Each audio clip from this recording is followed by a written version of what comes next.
Hello students, इस video में हम क्लास 10th का पॉलिनॉमियल चैप्टर थोड़ा बहुत समझने वाले हैं कि पॉलिनॉमियल चैप्टर में क्या क्या चीज़ें होती हैं और उसमें क्या क्या चीज़ें आपको पढ़नी है।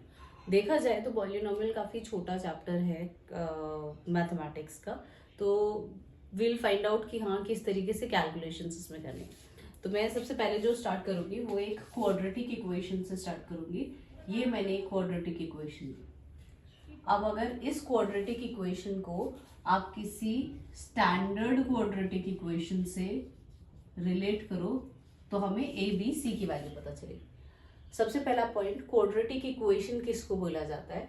क्वाड्रेटिक इक्वेशन इज बेसिकली अगर x की हाईएस्ट पावर 2 होगी तो हम उसको क्वाड्रेटिक इक्वेशन कहते हैं।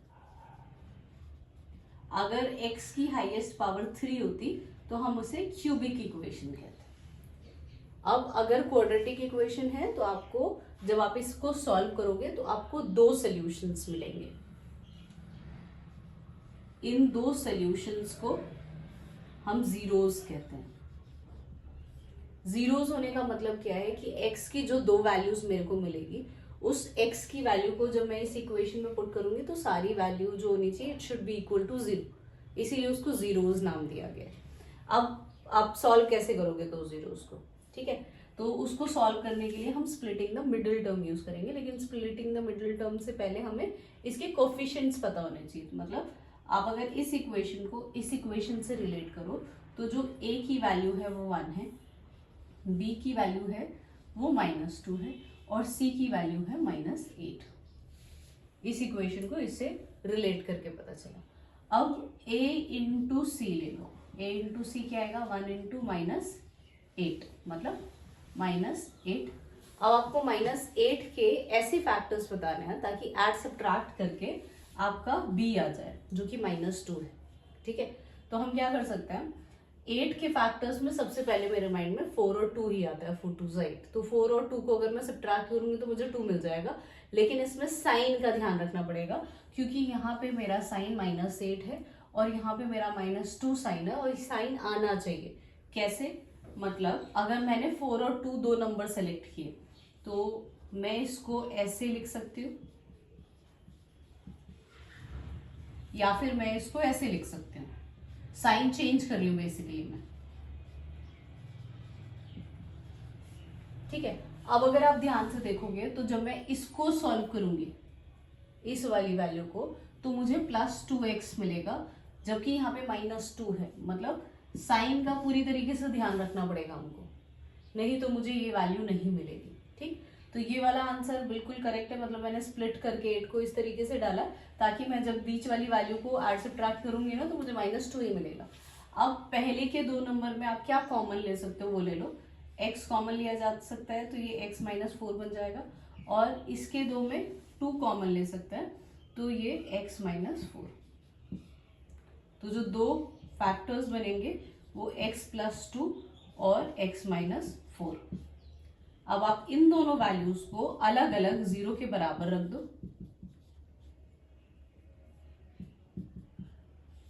तो आपको x की दो वैल्यूज मिल जाएंगी लाइक दिस। ठीक है, x की दो वैल्यूज मिलेंगी।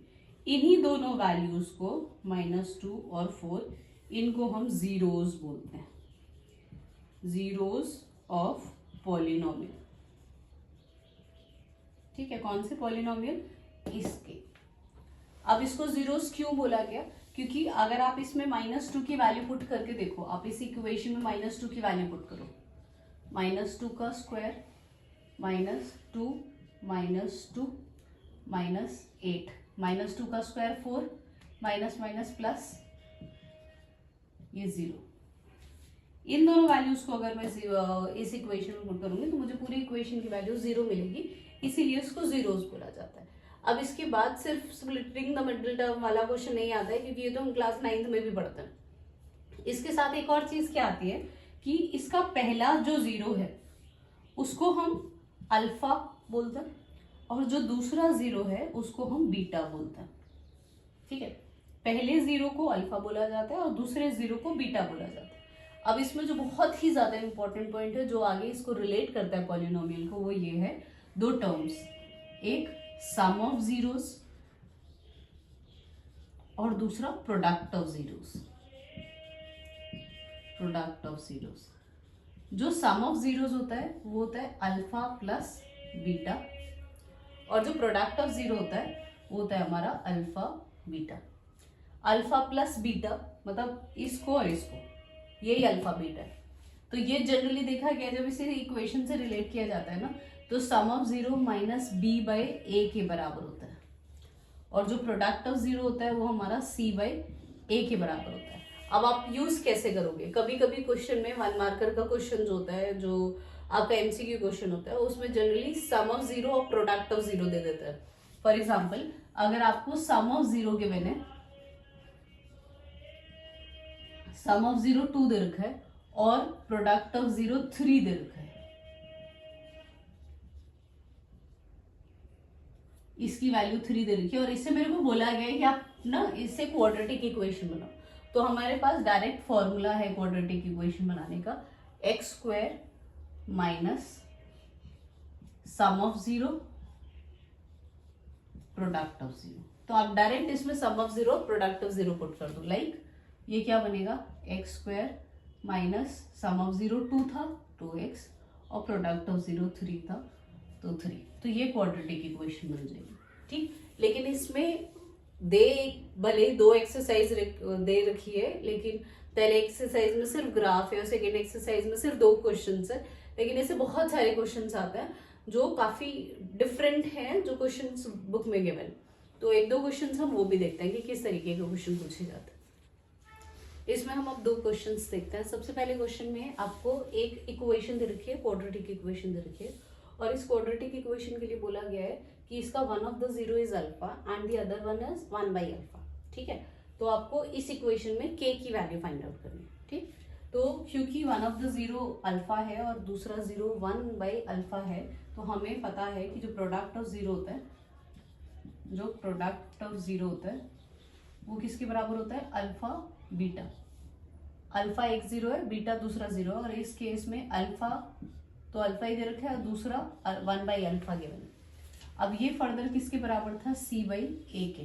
तो ये और ये कैंसिल हो गया तो 1 बचा। बाकी इस इक्वेशन से आप c देख लो, तो ये वाला a, ये b और ये c। तो अगर मैं इसकी वैल्यू पुट करूं तो k माइनस 4 बाई 4, तो यहाँ पे क्या आई आपकी value, k minus 4 by 4 is equals to 1। 4 उधर ले जाओ, k minus 4 is equals to 4, और 4 उधर एडिशन में ले जाओ तो 4 प्लस 4 इज 8। आप इस तरीके से इसको कैलकुलेट कर सकते हो।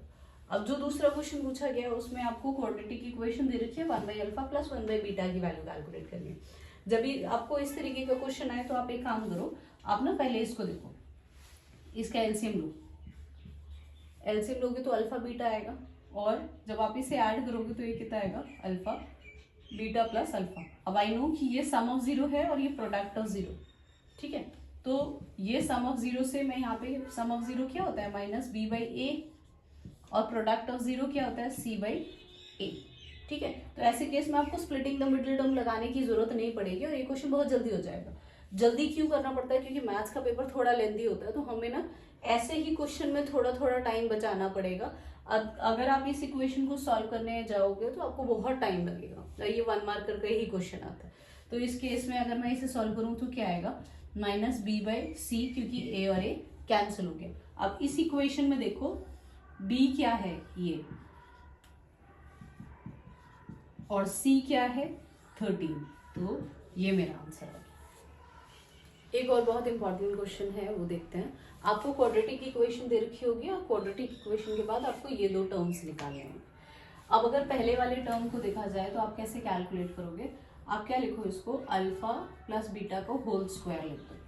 ठीक है, अल्फा प्लस बीटा को होल स्क्वायर क्या होगा, अल्फा का स्क्वायर प्लस बीटा का स्क्वायर प्लस 2 अल्फा बीटा।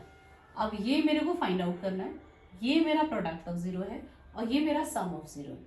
ठीक है, सम ऑफ जीरो आई नो कि माइनस बी बाई ए होता है, तो इस इक्वेशन से अगर मैं ये वैल्यू पुट करूँ तो माइनस बी बाई ए 3, इसका स्क्वायर ले लो, ये अल्फा का स्क्वायर प्लस बीटा का स्क्वायर, और ये प्रोडक्ट ऑफ जीरो मतलब सी बाई ए।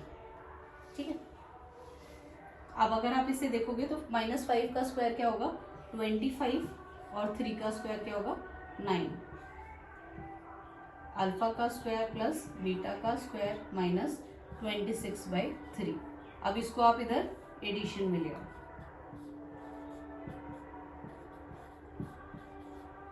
एलसीएम ले लो, एलसीएम लोगे तो 9 आएगा।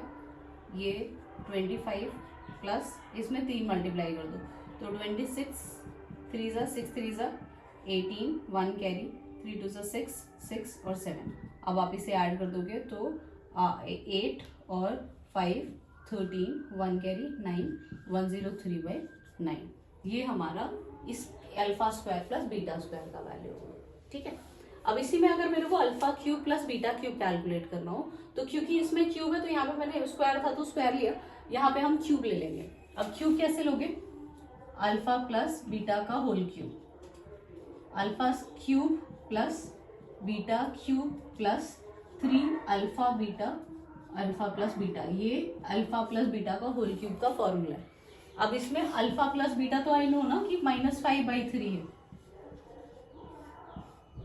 ठीक है, alpha cube plus beta cube 3, product of 0 13/3 है और सम ऑफ 0 -5/3। तो अब अगर इसे सॉल्व करोगे तो -5 का क्यूब जो होगा वो 125 होगा और 3 का क्यूब 27